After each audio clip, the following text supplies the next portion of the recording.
Hello, BookTube. My day today has turned out to be delightfully subsumed in writing, which might not seem like a big revelation since, of course, I earn my keep by writing. You'd think every day would be subsumed by writing, but it isn't. But today has delightfully been writing and reading and imagining an audience, and it has been wonderful. I am not complaining at all. I'm only telling you this because it will mitigate how many videos I make. That's the simple truth. So I don't know how much we'll talk today, but I at least have a little bit of mail to go through with you. Beautiful midsummer day, mid-80s, 97% humidity, just absolutely beautiful. If you look outside, you think a July day simply doesn't get any prettier than this. Bright blue sky, fluffy clouds, barely any breeze, beautiful warm sun.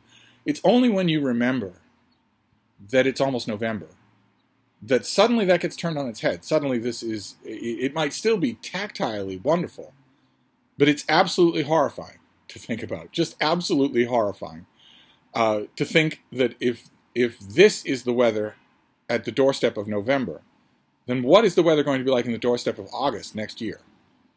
125 degrees in Boston, day after day after day after day, like the west coast of the United States saw last summer. But at least it means no freezing to death, no frostbite, no painful extremities when I take the little bean on a long walk. And we did do that, and she's exhausted.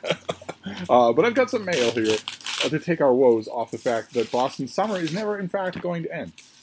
This first one is from the old house up in Vermont. I've mentioned that for some odd reason, the London Review of Books, my subscription has somehow lapsed, and they haven't gotten in touch with me, and the one subscription card that I found here was sent back, addressee unknown. So I need to send in a newer address card. Maybe there's one in here. Mark up in Vermont, Mark at Richardson Reads, gets the London Review of Books. No, there's no subscription card in this one. Isn't that a shame? But there will be one in, the next time I go to a Barnes & Noble. I will just get a subscription card. I will pull one out of the London Review, or I'll buy the London Review if I have to, so that I can send a current subscription card to get this thing. But in the meantime, Mark has been filling the gap by sending me his own London Reviews. So I haven't seen this yet. This is the new London Review of Books. Let's take a quick look through here. You can see right on the cover that Christian Lorentzen has a piece on the new Sally Rooney. Christian Lorentzen is an incredibly talented member of my own profession.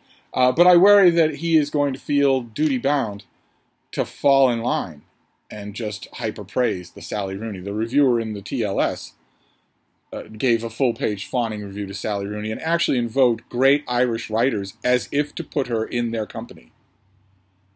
And at once, the whole back room of O'Houlihan's in Dublin in 1930 just rolled over in their graves simultaneously. But what have we got here? Well, okay, the issue starts off with the great Anthony Grafton, a historian of letters and of literacy, the like of which the world does not have. And he has a piece on that book that we saw, Dennis Duncan's History of the Index. So that's terrific right there. That's just fantastic. Then Anne Enright has some short pieces in here. Madeline Schwartz reviews Heaven by Mieko Kawakami, which we saw on this channel. What else have we got in here? Boy, he's quite a few books reviews of books that I simply am not interested in. Maybe some of these reviews will make me interested. It could happen. Adam Mars Jones has a long piece in here. Actually, Mark gave me the tip-off to this. Adam Mars Jones is another great member of my profession. And he has a long piece here on the Recognitions and J.R. By William Gaddis. That's going to be a lot of fun to read. So that's what we've got here. What about, I assume that if there were pertinent blurbs by yours truly, Mark would probably have told me. There probably isn't anything in here that is that. But what about the big color paid ads? Those are always fun to see what's in here, to see who's laying out money to get their stuff advertised at a place where they know readers will see it. That's always great. Well, there appear to be many of them. Well, all right. Yeah, there's a whole display here of new Penguin classics, the modern classics, Penguin modern classics that are designed to redress the historical crimes of. Oh, look at that! Oh my, handheld press. It's a UK press, so they'll never send me a book. But look what they're doing. Oh my, a beautiful new edition of Personal Pleasures by Rose Macaulay. Look at that. Oh, how I wish they would send me a copy. But I don't think that's going to be printed in America, and I don't think they would send a copy all the way here just so that I could rave about it. And then there is the letters page. What have we got? Let's see here. There's a letter on Burning Man, the new book about D.H. Lawrence. One feature of Frances Wilson's Burning Man that Seamus Perry does not mention is her dismissal of D.H. Lawrence's first literary biographer, Richard Aldington.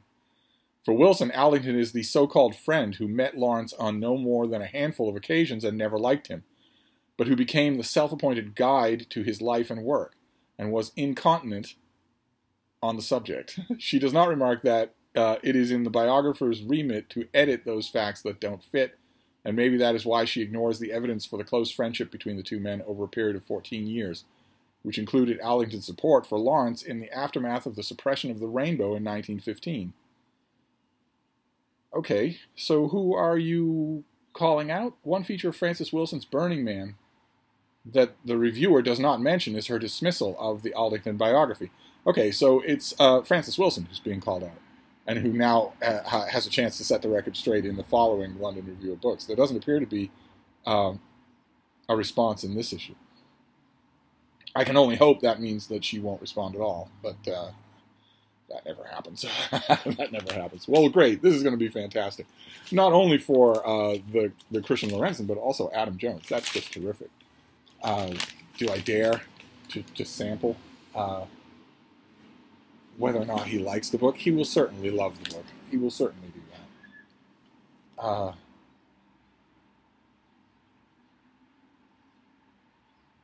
stifled my impulse to thank Alice for her concern about the world's peasants, and to hope she enjoys a nice lunch. What strikes me about this passage is the latent sadism and vanity at play in imagining that whole populations are being ground to death so that you may be served a sandwich or whatever. This is exultant. This is exaltation disguised as renunciation. Brilliant. The world perishing in the service of a princess walking over corpses to the till at Marks and Spencer. It isn't a big step from here to seeing Alice's relationship with Felix, that working-class stud from the provinces, as a form of sex tourism. Have you ever been to Rome? Every day, Alice writes to Eileen. I wonder why my life has turned out this way. I can't believe I have to tolerate these things, having articles written about me and seeing my photograph on the internet and reading comments about myself. She is aware that her problems don't add up to a hill of beans in this messed-up world, but she keeps on with complaints about the upmarket lit biz. The other writers are vain, insecure, and disconnected from real life. The whole scene is full of bloodthirsty egomaniacs, and nobody's genuine. She resents the invasion of her privacy and feels alienated from her media persona. She retains faith in the value of writing about sex and friendship in the face of the apocalypse, but says her books are, quote, morally and politically worthless. It puts me in mind of something another former literary phenom once said. We wanted to change the nature of American life, Norman Mailer told a French television interviewer in 1994. None of us ended up as heroes. We ended up as celebrities. Okay, well, that's a promisingly ambivalent ending. I have to hope there's a little bit of condemnation in the piece, but we shall see. But then the other piece of the mail is a box. So we didn't get any boxes yesterday. Making up for it today, the only package is a box. It's heavy, so it's almost certainly the finished copy of something. And that's good, because I've got a lot of big items that are waiting on their finished copies. What have we got here? Oh, fantastic. Fantastic. Okay. All right. Just as, what did we get yesterday? Noble Ambitions by Adrian Tinniswood. We got Noble Ambitions in the finished copy. And I had read it in the interval and was able to recommend it. And this is the same thing, the exact same thing today. This is Robert Gross's book, The Transcendentalists and Their World, in the Finnish copy. This comes out on the 9th of November. Oh, you don't want me to block the bean, do you? I gotta remember my priorities here. And I have read this. In the meantime, I will happily, gladly read it again. I spent a chunk of last night. I spent a lot of time last night reading about the lead up to World War I. Not military, really, but political. And the extent to which the idea that a massive apocalyptic war was coming was sort of written into the DNA of the age. A fatalism about it, that war could not be avoided. I've been sort of searching that down. That has always been my impression, and I'm not finding a lot of evidence for that. So I spent a large chunk of the night reading about the years immediately leading up to World War I. But I also spent a large chunk of the night grappling with all of the Marvels by Douglas Wolk, the book that we saw yesterday, all about Marvel Comics. Grappling with the book. I read it, took a lot of notes, reread large chunks, but I gave it a large amount of time. I have a lot to say about it. Don't know what I'll do about that. I'll write a review, but the review I think will be for Open Letters. And Open Letters, we don't like to run reviews that are very, very long, that are self-indulgently long. We want you to be able to read it in a quick sitting, just to give you a little one person's perspective on the book, on whether or not you should buy it. But this thing, well, I'll give it a try. I'll give it a try and see. But this thing I will gladly reread tonight. So what have we got here? Why Concord? How did a small and seemingly quiet village in the hinterlands of Boston become, by popular reckoning, the birthplace of two revolutions? The American War of Independence, that began with shots fired by the local Minutemen, and the American Renaissance of literature and thought that began with the Transcendentalists' challenge to establish pieties. In The Transcendentalists and Their World, distinguished historian Robert Gross gives a rich and beautifully detailed account of the town that Ralph Waldo Emerson, Henry David Thoreau, Nathaniel Hawthorne, and the Alcotts called home. There Concord, he shows, was primed for revolt, and was hardly a sleepy, bucolic place fit only for poets and philosophers. That's an odd tack for this sheet to take. Oh my, look at that! There's actually a schedule of events on here, and only a couple of them are listed as virtual. He's doing events all throughout Massachusetts. So the Concord Festival of Authors in October in Concord. Then talk at the Boston Public Library, talk at the Concord Museum, talk at the Harvard Bookstore, which is virtual, a talk at the 92nd Street Y in New York, which is virtual. And then back to the Massachusetts Historical Society, the Salem Athenaeum. Oh my, I would love to be there for one of those. The author's probably incredibly interesting, given how good his book is. I strongly, strongly recommend this. It's coming out in early November. Put it on your list if you have a history fan, and especially if you have a fan of the Transcendentalists, because, good Lord, this has become a must-read book just immediately. So there you go. A quick mail haul. Don't know how many more videos there will be today, but you got a little sight of the bean, and a great book, and the London Review of Books. Very, very grateful to Mark for sending this. I will consume this over a heaping plate of lightly seasoned rice. So there you go. I'm going to wrap this up for now, but I'll be back. Thank you, BookTube.